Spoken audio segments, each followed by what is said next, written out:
Hi friends, Hindi recorded channel में आप सभी का स्वागत है। दोस्तों, शेखर एक जीवनी अगय का सबसे अधिक पढ़ा गया उपन्यास है। यह हिंदी की एक ऐसी कथाकृति है जिसे इसके प्रकाशित होने के बाद से हर पीढ़ी का प्यार मिला है। अगय इसे अपने युग और समाज का प्रतिबिंब मानते हैं।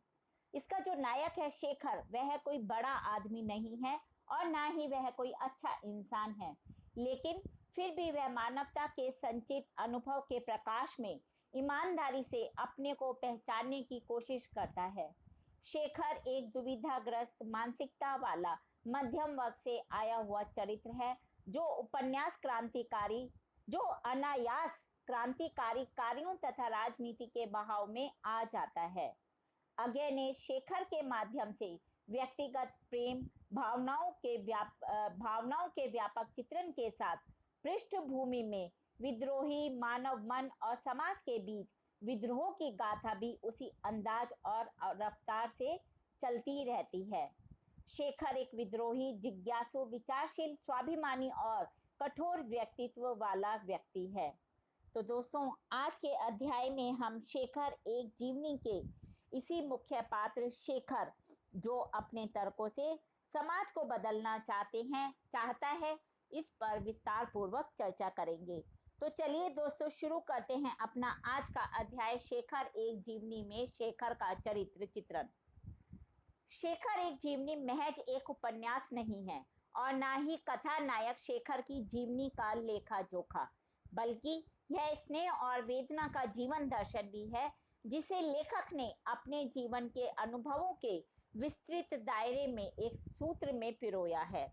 अगय की यह अमर कृति हिंदी साहित्य में मील का पत्थर साबित हुई है। दोस्तों, इसका जो प्रमुख चरित्र है शेखर, वह एक आदर्शवादी सिद्धांत प्रिय युवक है, जिसे पराधीनता बिल्कुल भी स्वीकार नहीं है, जो अपने तर्कों से समाज को बदलना चाहता है। अगय ने शेखर के बालपन की घटनाओं से उसके विद्रोही, जिज्ञासु, विचारशील, स्वाभिमानी और कठोर होने का चित्र रचा है। सरस्वती, जो कि शेखर की सगी बहन है, फिर भी शेखर उसके प्रति आकृष्ट हो जाता है, लेकिन जैसे ही सरस्वती का विवाह हो जाता है, उसका यह आकर्षण अपने आप समाप्त हो जाता है। रामविलास शर्मा के अनुसार शेखर पश्चिम की पूंजीवादी संस्कृति से प्रभावित हिंदुस्तान के उन निकम्मे लोगों में से है, जो एक तरफ विद्रोह की लंबी चौड़ी बातें करके अपनी हीन भावना संतुष्ट करते हैं, तो साथ ही साथ दूसरी तरफ आत्मपीड़ा के अभिनय से अपने अस्तित्व को सार्थक करके किसी भी नारी से करुणा की भीख मांगते हैं। शशि, जो कि उसकी मौसेरी बहन है, उसके प्रति शेखर का प्रेम सामाजिक संबंधों को झटके में तोड़ देता है। शशि को पाकर वह जी लेना चाहता है, लेकिन स्वाभाविक ढंग से वह शशि को नहीं पाता। क्यों? क्योंकि शशि एक विवाहित स्त्री है और साथ ही साथ वह हर विवाहित स्त्री की तरह सुखी भी है और दुखी भी है। शेखर शशि के प्रेम के लिए अप्रत्यक्ष प्रेम की मांग करते हुए कहता है कि मैं तुमसे मांगता हूं कि तुम मुझे आज्ञा दो, मैं तुम्हें याद करूं। जहां तुम हो वहां याद शब्द को लाना पूजा को भ्रष्ट करने सा है। फिर भी मैं तुमसे मांगता हूं कि तुम यह अधिकार मुझे दो। तुम मर गई हो, अत्यंत ना कुछ हो गई हो, यही मुझे अपने आप को समझाने दो और इसके लिए उसे सामने लाने दो जिसे मैं कुछ समझूं। तुम्हारी छायाएं जिन्हें कभी मैं सच समझता था। दोस्तों, ये लाइनें शेखर एक जीवनी उपन्यास से ली गई हैं। इससे स्पष्ट है कि शेखर न केवल विद्रोही है, बल्कि वह एक आधुनिक प्रेमी भी है।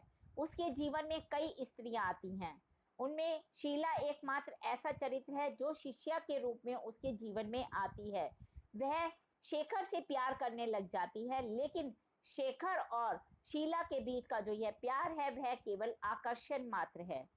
शेखर ईश्वर की मान्यता या सत्ता के खिलाफ विद्रोह करने वाला हिंदी साहित्य का पहला पढ़ा लिखा पात्र है। पढ़े लिखे लोग ज्यादातर बुद्धिल होते हैं। बालक होते हुए भी ईश्वर को लेकर उसके मन में उठने वाले प्रश्न स्वाभाविक है।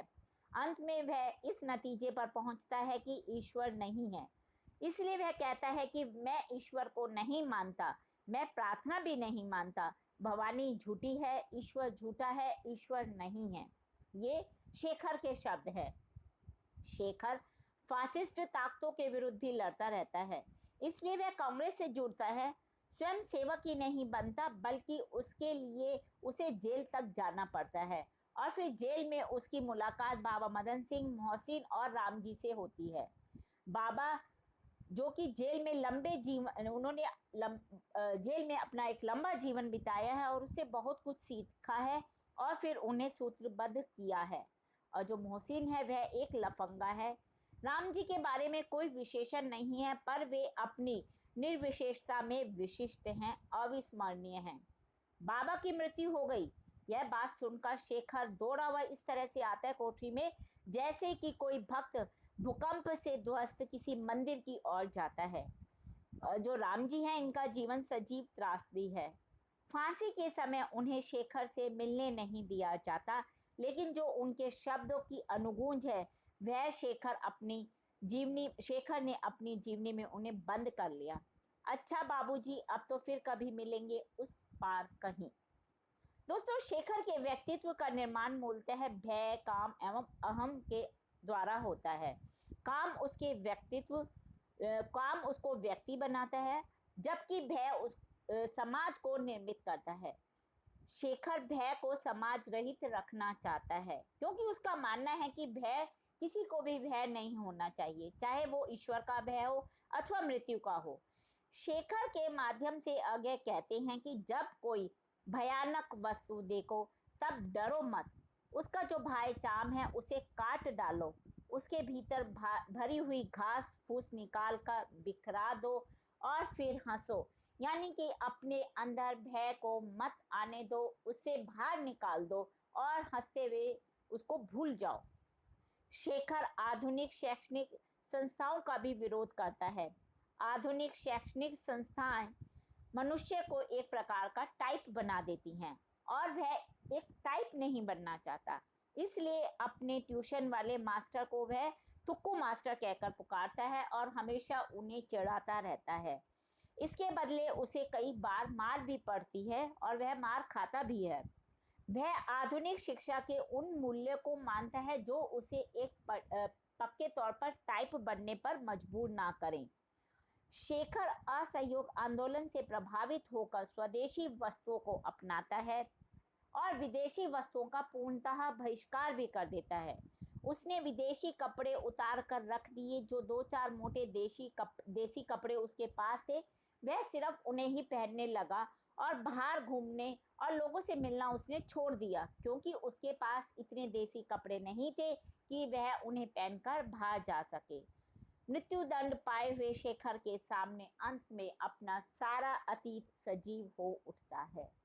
दोस्तों, अंत में अज्ञ ने शेखर के चरित्र को विशिष्ट बनाने हेतु अहमवादी, भयग्रस्तता, जिज्ञासुवृत्ति, अनास्थावादी भाव, अधोमुखी क्रियाएं, घृणा भावना, अनुशासनबद्धता, आत्मनिर्भरता की भावना, विद्रोह धर्मिता, आत्मपीड़ा आदि विशेष प्रवृत्तियों को उसके चरित्र में पिरोया है और इन्हीं सभी प्रवृत्तियों से जो शेखर का चरित्र है वह इस उपन्यास का विशिष्ट चरित्र बन गया।